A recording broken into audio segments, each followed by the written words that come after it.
Hey guys, Jonathan Briggs here with Fluid Digital, and today we got a good show for you. We're looking at police interactions, as there's been many of these cases going on. Even in January 2023, it seems like we just can't get away from these kinds of things. So in this video I'm about to show you, it seems we have an American Army veteran individual who is in the state of Florida. He happens to be crossing the street with a walking cane when a police officer seems to confuse his walking cane with a firearm. And so let's see how that plays out. On October 31st, 2022, Deputy Jamie Godey of the Columbia County Sheriff's Office stopped 61-year-old visually impaired veteran James Hodges while crossing the street after jury duty in Lake City, Florida. Mr. Hodges was carrying his cane, which he sometimes used to help him navigate while walking, in the back pocket of his jeans. And according to Deputy Godey, she initiated the stop because she believed it was a firearm. Hi there. Hey. What's this in your back pocket? I just saw you walking it. It's a navigational age. What's the problem? You a tyrant? Yeah, I am actually. What's your name and date of birth? I don't have to give that unless Yes, I'm sir. doing- I was investigating. You have reasonable. Do you want me to put you in suspicion. handcuffs right now? Yes, sir, I do. What is your suspicion? It looks like you're carrying a gun in your back pocket. I'm stopping to make sure you're carrying it properly. You don't Have have you to. ensured that it's not a firearm? No, you keep turning so I can't see it. You don't have to be to me. Well, you're being one to me. No, sir. I'm Have a doing my good day. job. Am I detained? Yeah, you are. What's your name and date of birth? It does not matter. Yes, sir, it does. Do you have a crime? Would you like me Call to your put you in? supervisor, He's right please. here. All right. So these two go through their interaction. You can see that they're not super friendly with each other. The police officer really wants to know what is he carrying. He does show her it is a walking stick after all.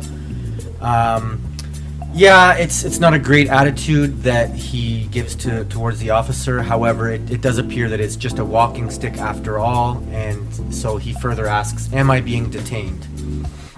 After Mr. Hodges displays his cane to Deputy Godey, she informs him that he's still being detained and orders him to provide his name and date of birth. While Florida law allows licensed individuals to carry a concealed firearm, Section 790.053 of the Florida statutes says, quote, "It is unlawful for any person to openly carry on or about his or her person any firearm." Because the cane in Mr. Hodges' pocket was mostly visible, if Deputy Godey reasonably believed that it was a firearm, a court would likely determine that she had reasonable suspicion to initially detain Mr. Hodges for a suspected violation of this statute. Still, even setting aside for a moment the reasonableness of her alleged belief that the cane was a firearm, a court would almost certainly conclude that she could not continue to detain and attempt to identify Mr. Hodges after discovering he was not carrying a firearm. So yeah, as you could hear through all that legalese, basically the police officer did have a right to question this individual. She had a right to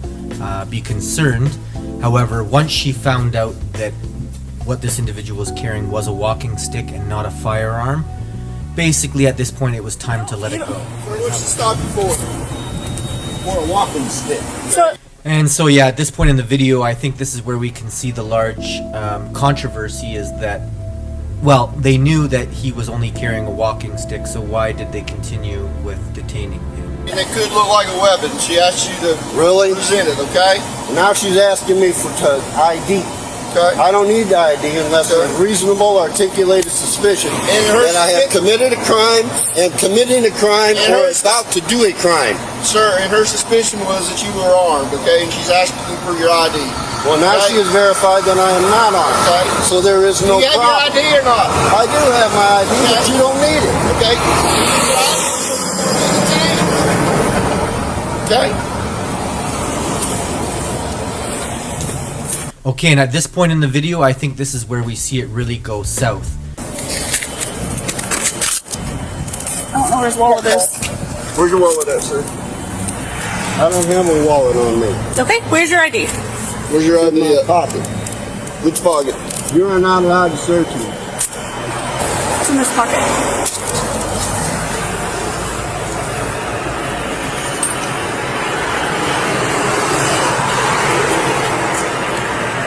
There you go. Thank you.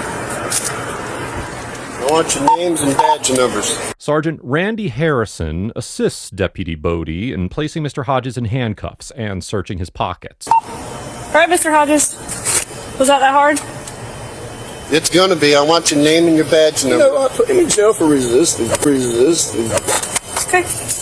So at this point in the video, I think this is where we really see the abuse of power on the side of the officers, where you can clearly see that this individual, this veteran, is frustrated with the police officers detaining him for carrying a walking stick. So he mentions that he will seek restitution, at which point one of the officers says, let's just arrest him for resisting.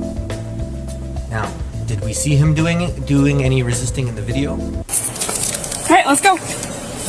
When Mr. Hodges implies he will be filing a complaint and asks for the officers' names and badge numbers, Sergeant Harrison tells Deputy Bodie to, quote, put him in jail for resisting, despite the fact that Mr. Hodges removed the cane from his pocket and clearly displayed it to Deputy Godey when he was under no legal obligation to do so. Given the precedent on the issue, a court would likely determine that Mr. Hodges did not violate Section 843.02 of the Florida statutes because the officers could not lawfully detain him.